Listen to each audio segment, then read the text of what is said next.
Hi, I'm Dave Rice, and this is Let Masons Speak. What we are going to do here is not offer opinion, although I am a highly opinionated person. What we are simply going to do is to allow some of the most famous Masons in all of history to speak for themselves in ways that they intended to be heard only in the lodge, but which have somehow managed to escape the lodge. Many of you know people who are both supposedly Christian and Masons. I'm not sure how that's possible, and you will understand my questioning of that when you hear these quotes. What I read here today comes from two sources. One is from a book called Morals and Dogma by Albert Pike. You will know Albert Pike.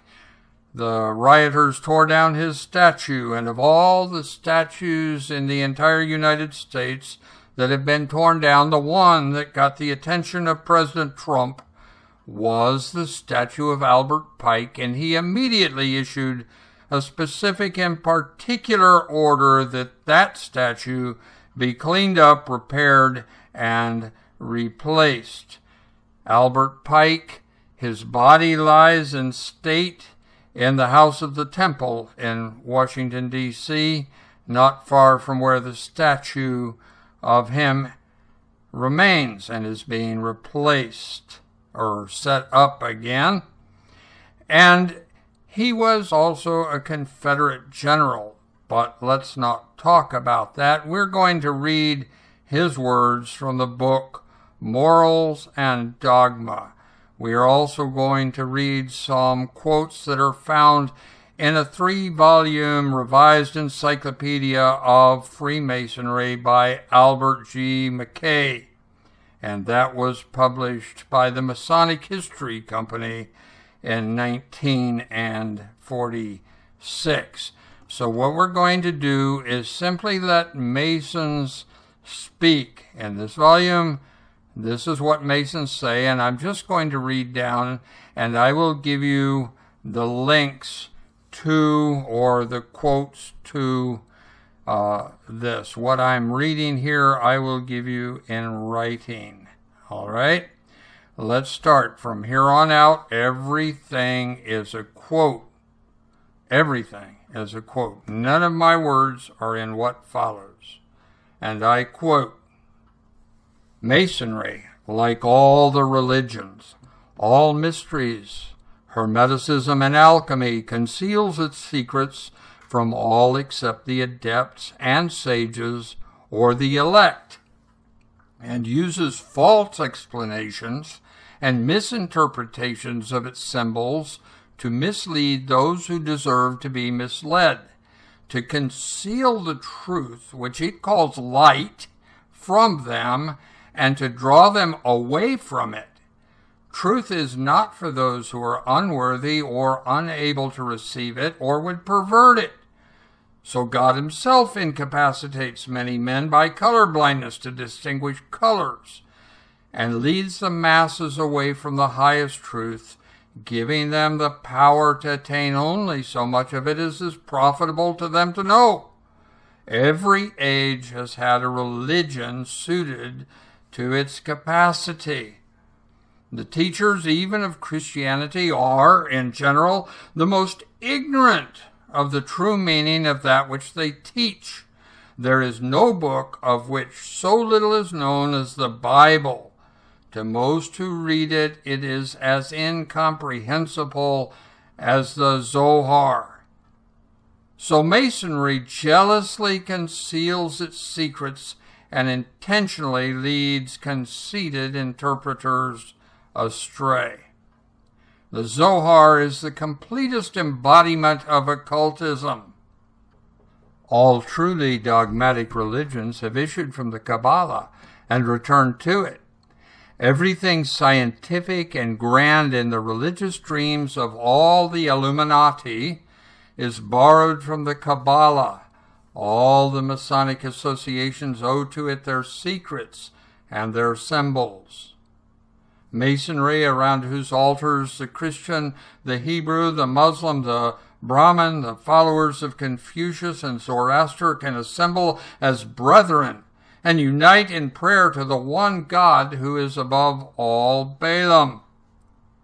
The first Masonic legislator whose memory is preserved to us by history was Buddha. Every Masonic lodge is a temple of religion, and its teachings are instructions in religion.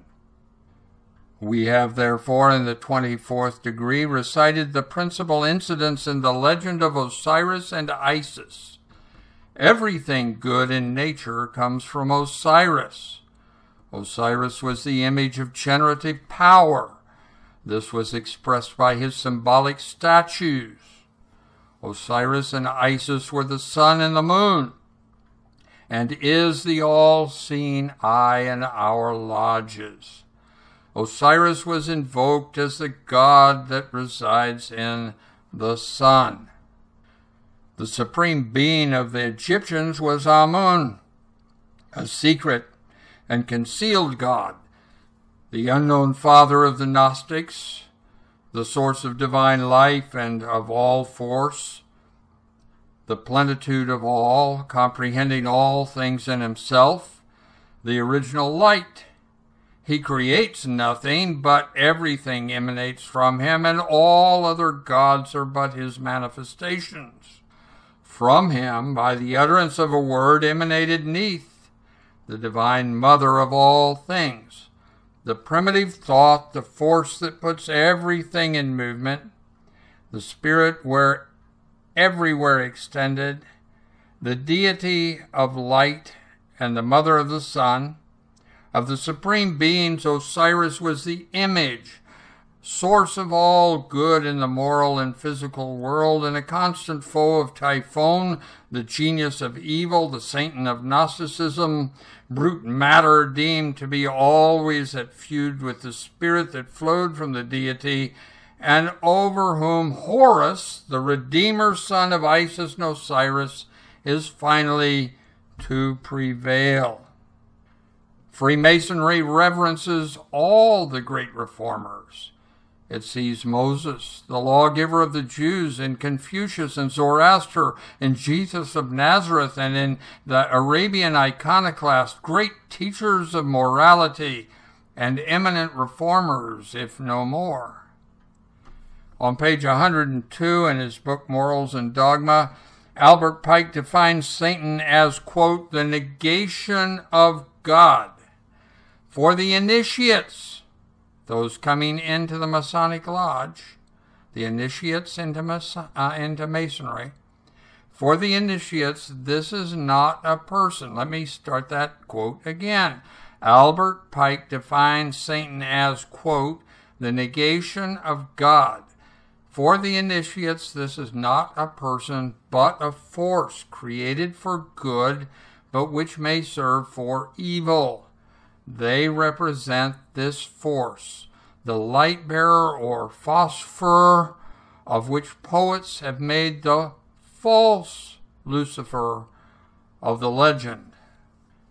Albert Pike says that the Bible lied when it identified Lucifer as Satan, and Satan is not a person but a force, like in Star Wars, by which the Bible testimony of Lucifer as Satan was a false legend.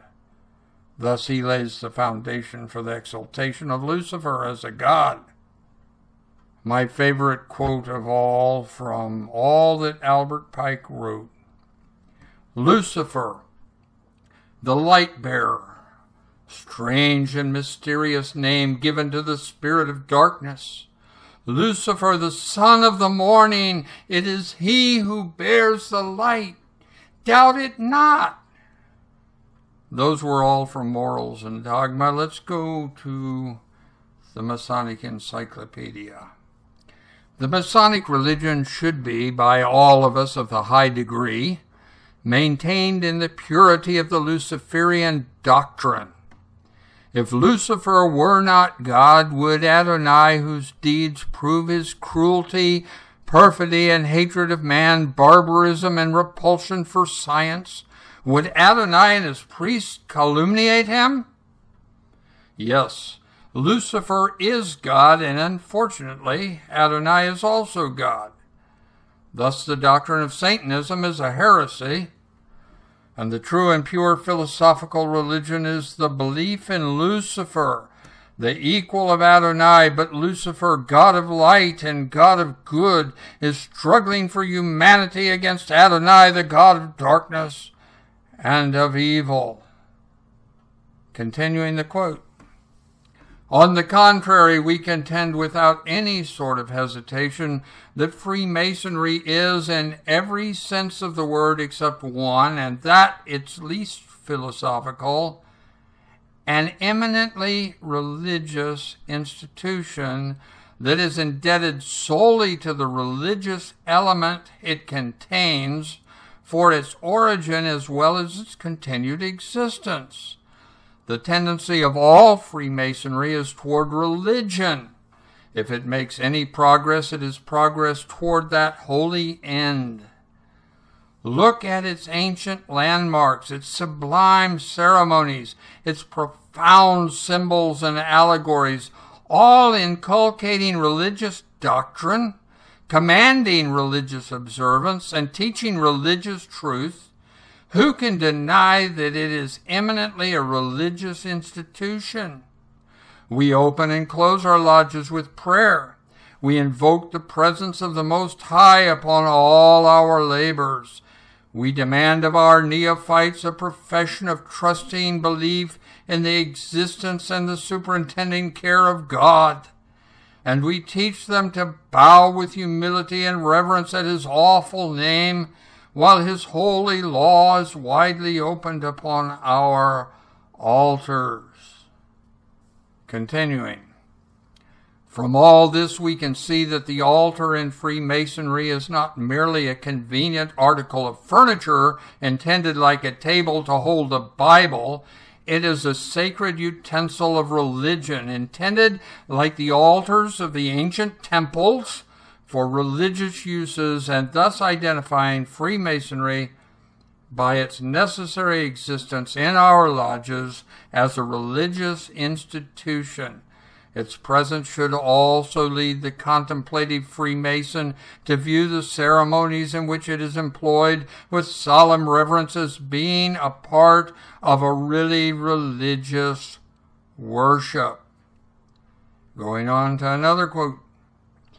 Be assured that God is equally present with the pious Hindu in the temple, the Jew in the synagogue, the Mohammedan in the mosque, and the Christian in the church.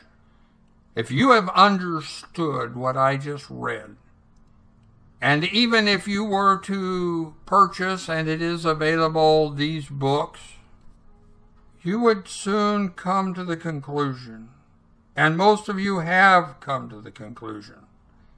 Most of you would agree with me when I say unequivocally, you cannot be both a Mason and a Christian. It is impossible. They worship two completely different and distinct deities.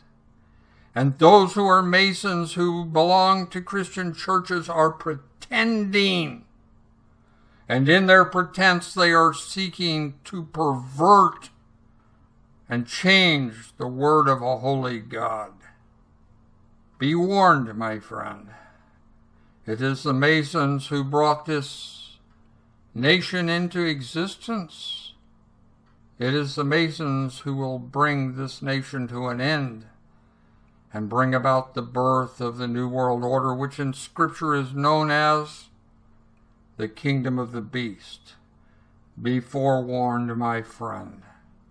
God bless you, and you have a great rest of the day.